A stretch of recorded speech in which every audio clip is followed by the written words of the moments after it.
No bloco anterior, nós falávamos sobre a expansão da Zona Oeste sem a perspectiva do trilho. Como é que a gente faz para que esse crescimento seja de fato sustentável? Era a pergunta que a gente deixou aqui para os nossos convidados responderem. Eu acho que é importante, quer dizer, o que é um empreendimento sustentável? Ele precisa reaproveitar a água de chuva, ele precisa ter um baixo consumo de energia, gerar sua própria energia, isso tudo. Mas ele também precisa se localizar frente aos ramais de alta capacidade, ou pelo menos de média capacidade da cidade para esse deslocamento. Senão, ele não é sustentável do ponto de vista urbano. Ele é sustentável só do ponto de vista arquitetônico, mas não do ponto de vista urbano. Ele é um terreno isolado, não é. Na verdade, ele faz parte de um contexto. Uma vez eu visitei um empreendimento em Milão que era considerado como um empreendimento sustentável. Só que ele gerava uma carga de deslocamento por carro perto a ele porque ele não estava próximo aos ramais de deslocamento da cidade. São as tais emissões de carbono que a gente precisa calcular, né, na pegada... Exatamente. Que acho que é um dos aspectos que vem marcando os empreendimentos imobiliários atualmente no Brasil. Eles são muito adaptados à conveniência da posse e da utilização dos carros. Então, em determinadas situações, não adianta simplesmente você colocar um empreendimento próximo a um ramal de média e alta capacidade. Se ele ainda tem muito espaço, por exemplo, para estacionamento, que é um tema bastante sensível, ele pode acabar induzindo que as pessoas prefiram utilizar o carro, continuem optando pelo carro do que pelo transporte público, que é muito mais sustentável para a cidade.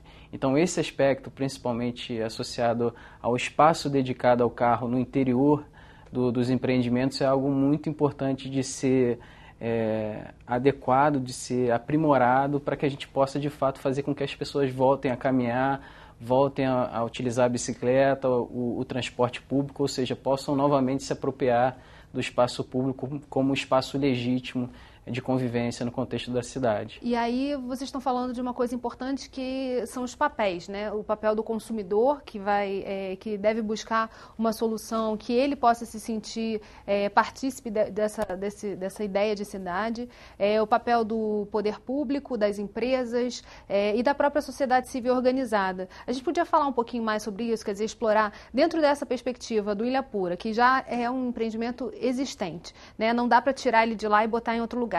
Como é que a gente faz para integrá-lo a essa cidade e torná-lo também sustentável do ponto de vista do indivíduo, do cidadão?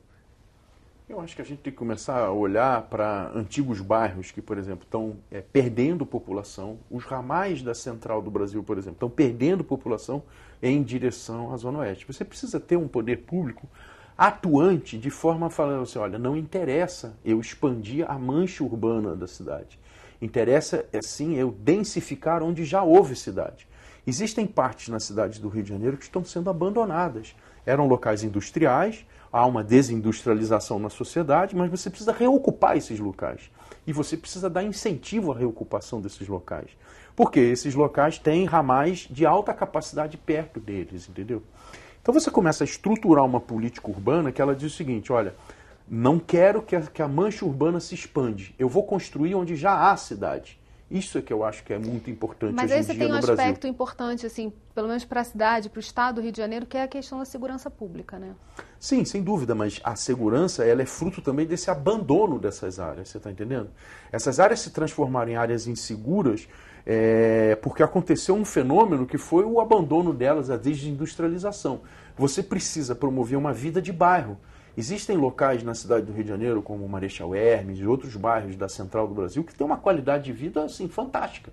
Por quê? Porque apresentavam uma quantidade de gente que morava ali e era um local que se compartilhava uma certa ascensão social. Morar nesses locais não era alguma coisa ruim, entendeu? A gente não pode mais conviver com esse modelo do condomínio clube, fechado, você está entendendo? A gente não pode mais conviver com um modelo que ele está incentivando as pessoas a não se encontrarem na cidade. A gente tem que começar a passar a viver com um modelo de convivência, de encontros, de troca, né? É um modelo de condomínio, de projeto que não necessariamente traz segurança para as pessoas, né? A gente, de certa forma, naturalizou e criou essa ilusão que simplesmente colocar um muro no entorno da nossa casa vai nos trazer segurança, mas na verdade quando você sai do condomínio A insegurança está ali, você pode ser assaltado, e esse modelo, infelizmente, ele afeta diretamente a vitalidade do espaço urbano. Então, você ter uma cidade que tem um uso misto, ou seja, você possa trabalhar, residir no mesmo local, você tenha projetos que de fato dialoguem com o espaço público, ou seja, sejam fisicamente permeáveis, visualmente ativos, é extremamente importante para a vitalidade do espaço urbano.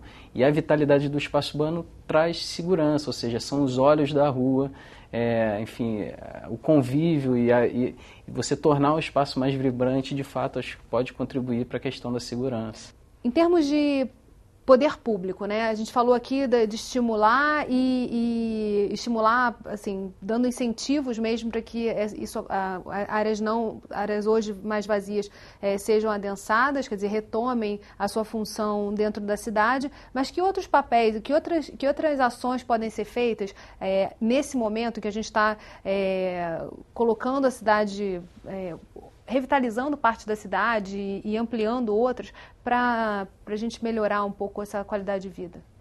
Olha, eu acho que é fundamental a gente investir fortemente no sistema de trens da cidade, que é um sistema bom. Fazer ele funcionar como metrô, acho que é fundamental, entendeu? Acho que isso é uma atividade que é para ontem, né? Você vê assim, o governo do estado investiu em novas composições, comprou novas composições, elas são boas e tal, mas a situação das estações continua muito ruim. Então você continua com aspectos assim, de desconforto para o usuário, né? Então ter escada rolante, elevador para cadeirante, isso é uma coisa fundamental. Fazer com que esse sistema de trens funcione como um metrô, entendeu? Com espaçamento igual, isso é possível. Né? Depois eu acho que é muito importante a gente ter incentivos para isso que o Yuri está falando, quer dizer, para os condomínios serem mais abertos, oferecerem serviços não só para aquela população lá de dentro, mas oferecerem para o conjunto da cidade como um todo, entendeu? Porque aí a gente vai começar a gerar uma cidade também mais segura, entendeu? A cidade mais segura é aquela cidade que você tem pessoas na rua andando e elas é que garantem essa segurança. Não é um poder de polícia, não é o muro, entendeu? Eu acho que é isso. Acho que a gente precisa começar a gerar uma arquitetura que ela seja mais amigável, ela tenha uma fachada mais amigável com a cidade e ela seja um pouco isso que o Yuri falou, os olhos da rua, né? A gente vem tendo um trabalho na disseminação desses conceitos e desses princípios. Eu acho que nesse contexto o IAB tem um papel fundamental no Brasil também. E a gente precisa divulgar para as pessoas o que é interessante, como que a gente pode reverter essa situação, principalmente através do conceito de desenvolvimento orientado ao transporte sustentável. A gente, inclusive, recentemente vem também fazendo um trabalho direcionado ao setor privado, ou seja, aos incorporadores também, para que de fato eles possam abraçar também esses princípios na produção de projetos e, consequentemente, de uma cidade mais humanizada, mais feita para as pessoas e menos adaptada para a conveniência na circulação de automóveis. O ITDP tem uma série de estudos interessantes. Qual é o link para acessar essas publicações que falam também de modelos não só do Brasil, mas do mundo, que podem servir como comparação e base para se pensar essa cidade sustentável? Eu sugiro acessar o site do ITDP Brasil, itdpbrasil.org, e lá tem uma série de todas as nossas ferramentas e publicações, e até inclusive as avaliações que foram feitas do Ilhapura e do Conjunto Nacional em São Paulo, que é um projeto icônico, que apesar de ser um projeto da década de 50, ele tem uma série de princípios, de boas práticas de desenvolvimento orientado ao transporte sustentável.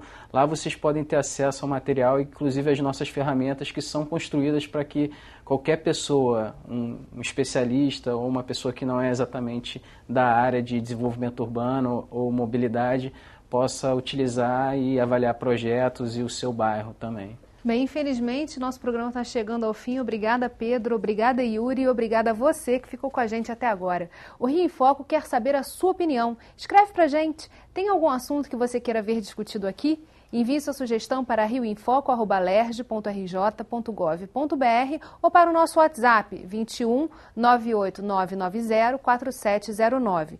E se você gostou desse programa, pode assisti-lo novamente no nosso site www.querodiscutiromeuestado.rj.gov.br ou pelo www.youtube.com/alerjtv. TV Alerj, o canal do povo fluminense. Até a próxima.